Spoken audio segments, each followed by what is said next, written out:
Selamat berjumpa semuanya para anggota garda terdepan Warung Budayanti. Sekarang kita akan kembali lagi diperlihatkan dengan Zuchi yang pada saat ini membuat rencana dengan sangat berhati-hati. Sementara itu 7 dewa yang tersisa pada saat ini tampak memiliki ekspresi serius ketika menatap ke arah Zuchi. Lalu salah seorang di antara mereka pada akhirnya segera bertanya, jika begitu apakah Tuan Istana memiliki rencana selanjutnya? Zuchi pada akhirnya menoleh untuk menatap ke arah dua sosok dan pada saat ini mulai berbicara. Zuchi berkata agar Tai King dan Gusansu pada saat ini segera pergi ke Vientiane Star. Namun tujuan mereka pergi kali ini adalah untuk mengumpulkan semua informasi yang ada. Jangan bertindak sembarangan tanpa perintah dari Zuchi dan mereka harus mengingat perkataannya.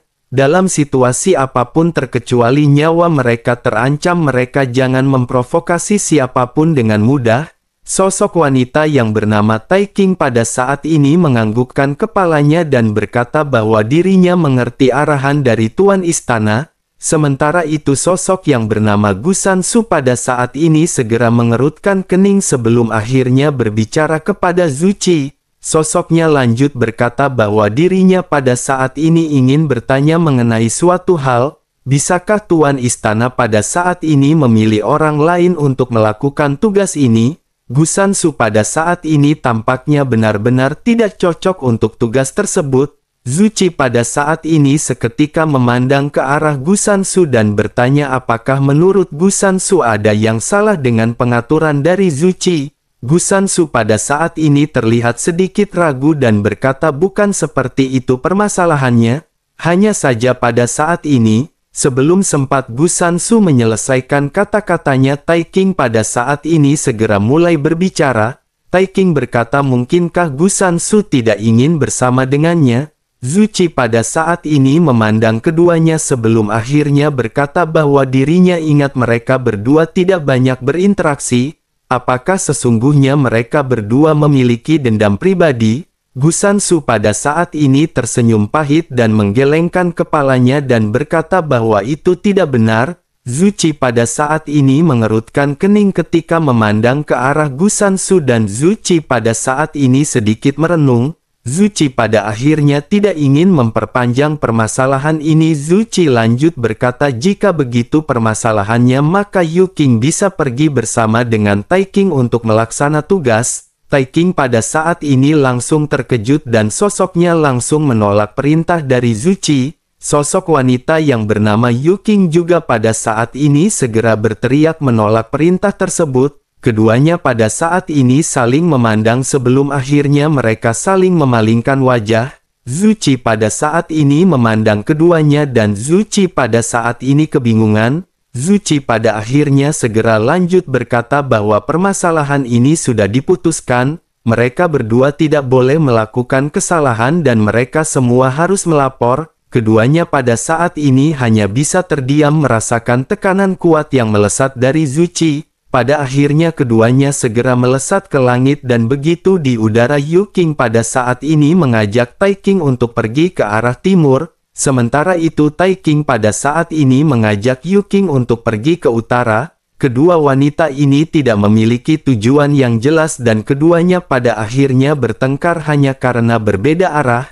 Semua orang yang melihat hal ini pada saat ini benar-benar menggelengkan kepala masing-masing. Sementara itu Zuchi pada saat ini tidak menanggapi kedua sosok tersebut sebelum akhirnya mereka segera pergi. Sesaat setelah keduanya pergi Zuchi pada saat ini sedikit merenung sebelum akhirnya bergumam mengucapkan Istana Abadi Nirwana. Semua orang seketika terkejut dan menatap ke arah Zuchi dengan penuh keheranan.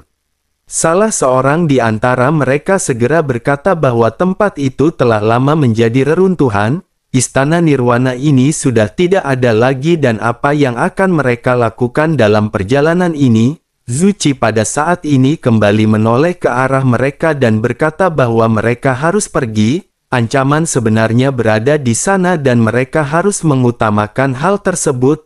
Terlebih lagi ada formasi perlindungan dari Istana Dewa Pemburu dan mereka tidak perlu khawatir. mereka juga jangan menganggap enteng perjalanan ini karena mereka mungkin akan bertemu dengan musuh kuat di dalam perjalanan. Dirinya ingin mereka semua menghentikan perjalanan dari permaisuri dengan cara apapun. Mendengar perkataan Zuchi, kelima sosok ini pada saat ini terlihat semakin serius. Sementara itu Zuchi segera melambaikan tangannya dan kelima sosok itu pun seketika mengangguk. Di bawah pengaturan Zuchi mereka semua pada akhirnya segera melesat pergi meninggalkan istana. Zuchi pada saat ini termenung dan sosoknya tampak terlihat memikirkan banyak hal di dalam benaknya. Sesaat kemudian Zuchi memiliki ekspresi yang muram dan bergumam bahwa dirinya pernah bermimpi sebelumnya. Dirinya memimpikannya tentang seseorang pria yang sangat mirip dengan Zuchi. Mungkinkah perkataan dari banyak orang yang menjelaskan bahwa orang yang datang dari dunia sensi mirip dengan Zuchi merupakan sebuah kebenaran?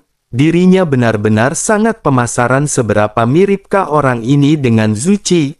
Zuchi pun mengepalkan tangannya dan aura Zuchi pada saat ini melonjak. Namun begitu kekuatan ini hendak meledak lebih lanjut, kekuatan Zuchi pada saat ini seolah-olah tertahan. Zuchi pun menggertakkan giginya dan kembali bergumam bahwa mungkin permaisuri telah memberi semacam batasan kepada Zuchi. Dirinya benar-benar mencegah Zuchi untuk bergerak maju dalam kekuatan. Zuchi menghela nafas dan menenangkan dirinya sebelum akhirnya Zuchi memandang ke arah sebuah kolam. Zuchi lanjut bergumam bahwa itu bukanlah sebuah permasalahan. Meskipun mereka semua kuat tetapi mereka tidak tahu bahwa Zuchi pada saat ini memiliki sesosok klon. Di dalam kolam pada saat ini terlihat sesosok tubuh yang dirantai. Tubuh ini seketika membuka matanya sebelum akhirnya bergegas keluar kolam. Ini merupakan klon yang dimiliki oleh Zuchi dan sosoknya tidak mirip dengan Zuchi. Klon ini dibentuk oleh Zuchi secara pribadi. Selain itu metodenya tidak sama dengan metode yang digunakan oleh Dewa Jahat. Zuchi menemukan cara untuk mengkloning dirinya sendiri secara otodidak. Dengan pasokan sumber daya yang besar, kecepatannya benar-benar telah meningkat dengan sangat cepat. Namun sangat disayangkan Zuchi memiliki kekuatan yang rendah hingga pada akhirnya Zuchi tidak bisa mengembangkan lebih lanjut klon miliknya. Ya selain itu metode yang dimiliki oleh Zuchi juga tidak sebaik metode yang digunakan oleh Dewa Jahat. Dengan begitu maka klon yang dimiliki Zuchi ini tidak bisa bergabung dengan tubuh aslinya. Zuchi pun pada saat ini sedikit tersenyum sebelum akhirnya sosok yang baru saja muncul pada saat ini segera melesat dan menghilang. Sementara itu di dalam kehampaan di bawah gerakan cepat kelinci Bing Yun pada saat ini kelompok Xiao Yan sedang menuju ke bintang super tiangan. Xiao Yan telah mendapatkan banyak informasi dari dua sosok yang sebelumnya ditangkap Xiao Yan dan Xiao Yan telah menghabisi keduanya. Sementara itu Wu Zhan pada saat ini duduk bersila di atas punggung kelinci Bing Yun dan terlihat gelisah. Wu Zhan menatap ke arah kejauhan dan Wu Zhan pada saat ini mengepalkan kelima jarinya. Melihat Wu Zhan yang tampak cemas, Xiao Yan pada saat ini segera berkata kepada Wu Zhan agar dirinya jangan khawatir. Wu Zhan pun menghela nafas sebelum akhirnya Wu Zhan pada saat ini dipenuhi dengan ekspresi kegembiraan. Di kejauhan Wu Zhan bisa melihat bintang yang merupakan rumah bagi Wu Zhan.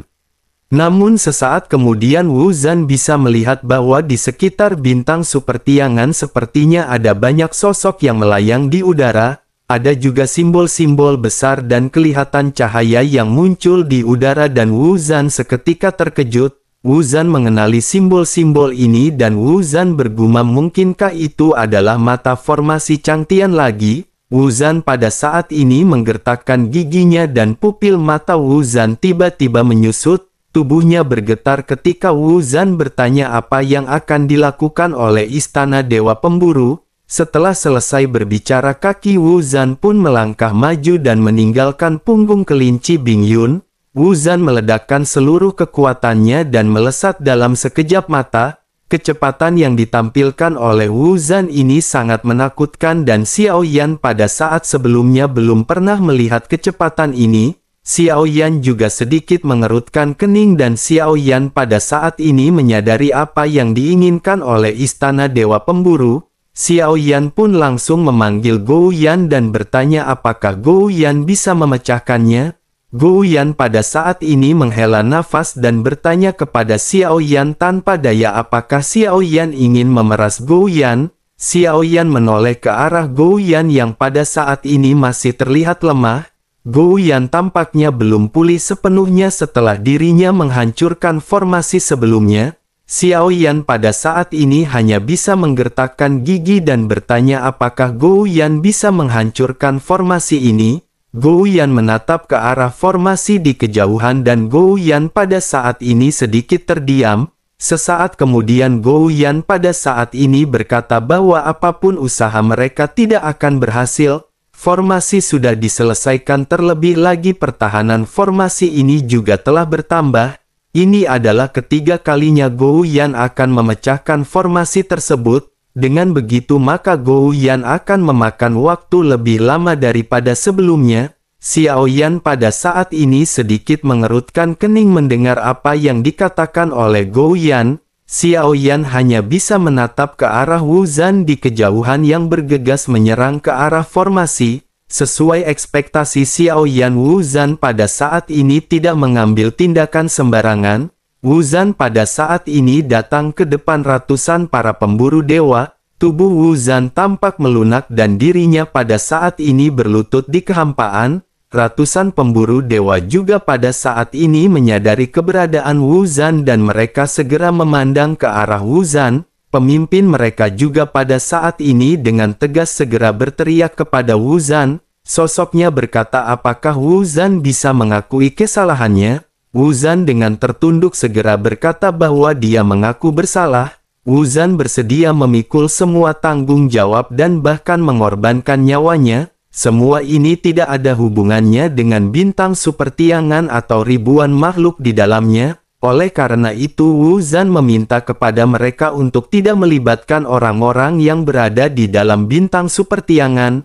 Mendengar hal tersebut pemimpin dari pasukan para pemburu dewa pun seketika segera memberikan instruksi. Bersamaan dengan hal tersebut sosok Xiao Yan pada saat ini akhirnya segera sampai di samping Wu Zhan. Namun begitu Xiao Yan hendak bertindak, Wu Zhan pada saat ini segera melambaikan tangannya. Xiao Yan menyadari bahwa ini adalah kode dari Wu Zhan yang meminta Xiao Yan untuk tidak mengambil tindakan.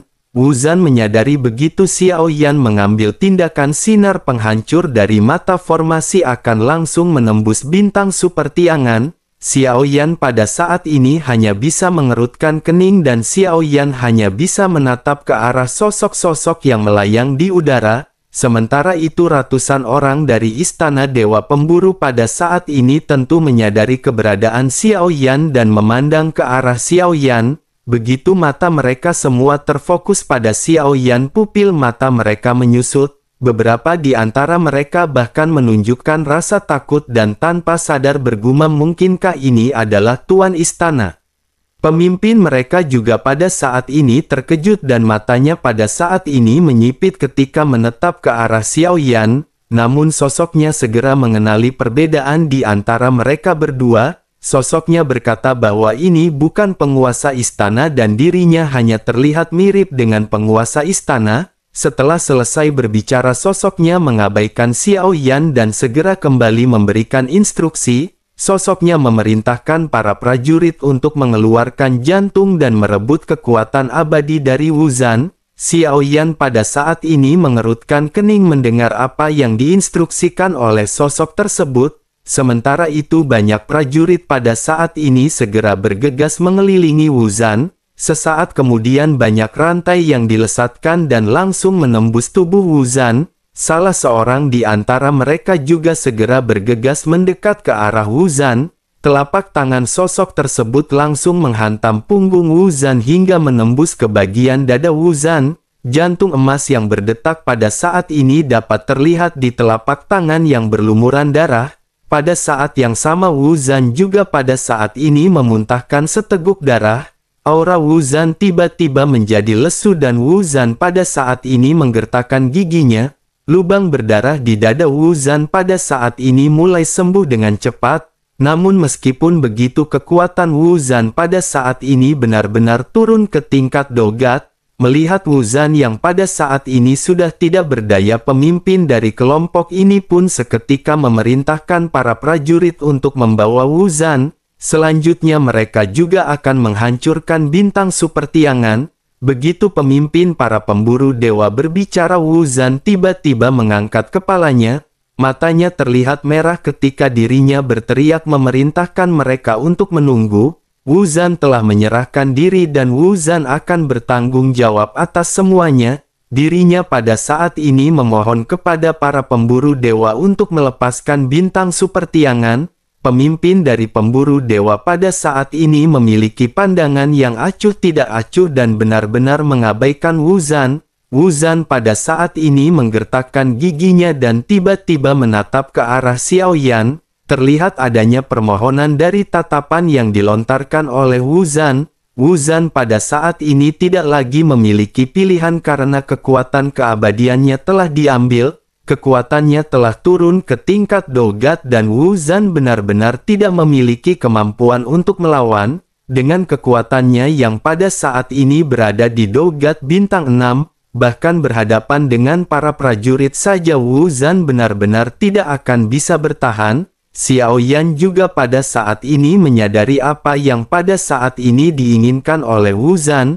Xiao Yan sedikit mengerutkan kening dan Xiao Yan berniat untuk membantu Wu Zan. Namun tujuan utama Xiao Yan pada saat ini sesungguhnya adalah untuk mengendalikan formasi ini terlebih dahulu. Jika formasi ini bisa digagalkan maka semua orang akan selamat. Xiao Yan pada akhirnya menggeretakkan gigi dan Xiao Yan diam-diam segera menggunakan jutaan jiwa yang dimiliki oleh klon pemakan jiwa. Kabut hitam pada saat ini menjelar diam-diam menghampiri ratusan sosok prajurit para pemburu dewa. Namun sesaat kemudian pemimpin para pemburu dewa menyadari apa yang dilakukan oleh Xiao Yan. Dirinya tahu bahwa Xiao Yan berniat untuk menghentikannya dan segel di tangannya seketika berubah. Mata formasi pun siap untuk digunakan dan pada saat ini segera meloncakkan cahaya ke arah langit. Menyadari hal tersebut tubuh Xiao Yan pada saat ini segera bergegas melesat dan berteriak dengan keras. Xiao Yan tanpa banyak penundaan segera mengeluarkan Yao Beng dan 10.000 domain dewa api yang terbentuk dari api putih. Xiao Yan berpikir bahwa ini adalah satu-satunya hal yang bisa menghentikan pergerakan semua orang. Jika Xiao Yan bisa menghentikan mereka maka itu akan bisa membatasi untuk sementara waktu formasi yang mereka gerakkan. Bersamaan dengan hal tersebut Gou Yan juga pada saat ini berteriak kepada Xiao Yan bahwa dirinya sebentar lagi akan bisa mengendalikan formasi ini. Xiao Yan pada saat ini terkejut mendengar apa yang dikatakan oleh Gou Yan. Karena rupanya Gou Yan memanfaatkan waktu untuk mengobrak-abrik formasi bersamaan dengan Wu Zan yang berlutut, Xiao Yan pun menganggukkan kepalanya dan Xiao Yan pada saat ini menaruh banyak harapan kepada Gou Yan. Sementara itu di sisi lain dalam beberapa tarikan nafas kekuatan jahat dari klon pemakan jiwa juga segera menyelimuti semua sosok yang ada. Banyak di antara mereka yang pada saat ini jiwanya benar-benar ditawan oleh kaisar pemakan jiwa. Tubuh Xiao Yan juga pada saat ini bergegas mendekat dan Xiao Yan berniat untuk langsung menghabisi pemimpin pemburu dewa. Kekuatan pemimpin ini adalah langkah kedua dari keabadian. Meskipun dirinya jauh lebih lemah daripada San Zhen tetapi masih sulit bagi Xiao Yan untuk membunuhnya secara langsung. Sayap dewa di belakang Xiao Yan pada saat ini segera dikepakkan dan Xiao Yan segera melesat dengan sangat cepat. Sementara itu di sisi lain dengan kekuatan langkah kedua keabadiannya, pemimpin dari pasukan pemburu dewa pada saat ini segera tersadar dari Yao Beng. Sosoknya segera menyadari Xiao Yan yang pada saat ini menyerang ke arahnya. Sosoknya pada saat ini menyipitkan matanya dan dirinya juga berniat untuk menghabisi Xiao Yan dalam satu pukulan. Sosoknya memfokuskan mata ketika menatap ke arah Xiao Yan dan kekuatan keabadian yang kuat melonjak. Sosoknya lanjut bergumam bahwa momentum orang ini adalah Dogat Bintang 8. Apakah dirinya pada saat ini benar-benar ingin mencari kematian? Begitu selesai berbicara, tinjunya seketika mengembun dan dirinya benar-benar yakin bahwa serangannya akan langsung menghabisi Xiao Yan. Sementara itu Xiao Yan pada saat ini juga menyipitkan matanya dan Xiao Yan tahu bahwa Xiao Yan tidak akan bisa berhadapan dengan sosok tersebut. Namun begitu Xiao Yan mendekat, sesosok tubuh pada saat ini muncul di hadapan Xiao Yan. Begitu sosok ini muncul, mata pemimpin pemburu dewa pun seketika tiba-tiba menyusut. Suara Xiao Yan juga terdengar dari klon dewa asli ketika berkata bahwa dirinya bisa menerima pukulan ini dengan baik.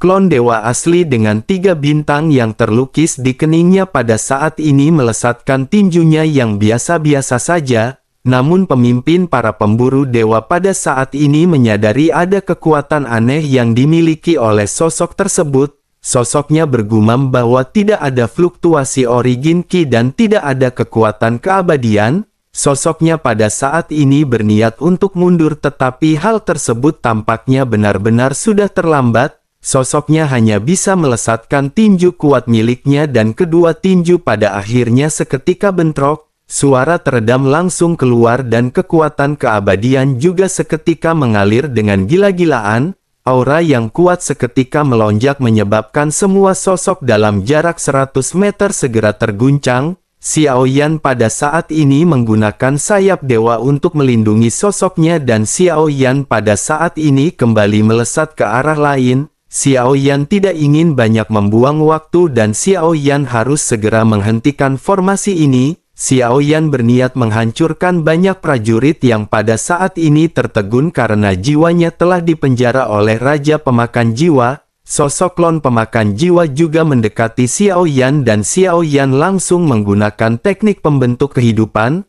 Sesaat kemudian Xiao Yan pada saat ini melesatkan kekuatan tercepatnya dan menggunakan sayapnya untuk menghancurkan banyak sosok yang tertegun. Banyak darah pada saat ini terciprat di mana-mana bersamaan dengan Xiao Yan yang melakukan pembantaian. Klon dewa asli di sisi kejauhan juga pada saat ini sama sekali tidak menahan diri. Pemimpin para pemburu dewa juga pada saat ini benar-benar terlihat memalukan. Banyak anggota tubuhnya pada saat ini terlihat patah setelah benturan bersama dengan klon dewa asli. Sosoknya pada saat ini menggertakkan gigi dan dirinya benar-benar merasa bahwa dirinya tidak akan bisa berhadapan dengan klon dewa asli. Sosok itu pun seketika merobek kehampaan dan segera melesat masuk sebelum akhirnya menghilang. Xiao Yan pada saat ini mengerutkan kening dan Xiao Yan berniat untuk mengejar sosok tersebut. Namun Xiao Yan mengurungkan niatnya karena Xiao Yan baru saja menyadari bahwa sosok tersebut telah merobek kehampaan. Ini merupakan hal yang tidak diharapkan oleh Xiao Yan. Xiao Yan khawatir jika Xiao Yan ikut masuk di dalam kehampaan, lalu tanpa adanya tubuh tingkat keabadian Xiao Yan benar-benar akan terkoyak di dalam kehampaan. Xiao Yan hanya bisa menggertakkan giginya dan mengikhlaskan sosok tersebut melarikan diri. Sesaat kemudian Xiao Yan pada akhirnya memutuskan untuk membantai sosok-sosok yang tertinggal di tempat ini. Xiao Yan pun segera mengendalikan klon dewa asli dan dengan kekuatan keduanya, sosok-sosok yang berada di sini seketika benar-benar dihancurkan oleh Xiao Yan.